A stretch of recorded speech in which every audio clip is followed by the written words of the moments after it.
Welcome back to Chuck's Corner, where I share real stories from CNC manufacturing, the moments that teach us lessons, sometimes the hard way. This one is about accountability, and the camera caught more than just chips flying. We were running a tight tolerance aluminium housing, multi-op job, tight windows, and only 2 blanks on hand.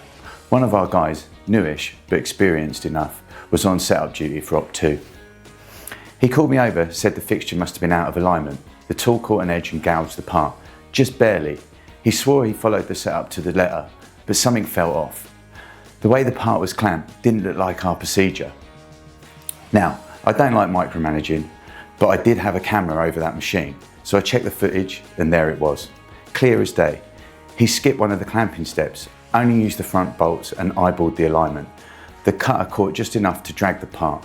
Not catastrophic, but it ruined the workpiece, wasted time and risked the spindle. I pulled him aside and showed him the footage. He didn't argue, just nodded and said, "Yeah, I thought I could have got away with it." Look, we all make mistakes, that's part of the job, but owning it, that's part of being a pro. What you don't do is lie about it, especially when the truth's being recorded in 1080p. I kept him on, coached him up, and to his credit, he never pulled a stunt like that again. That day, the camera saved more than just the part.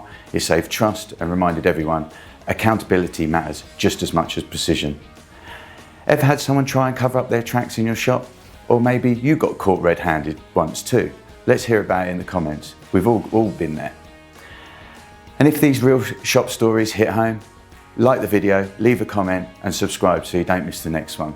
Thanks for stopping by Chuck's Corner. Stay safe, stay sharp and own the process.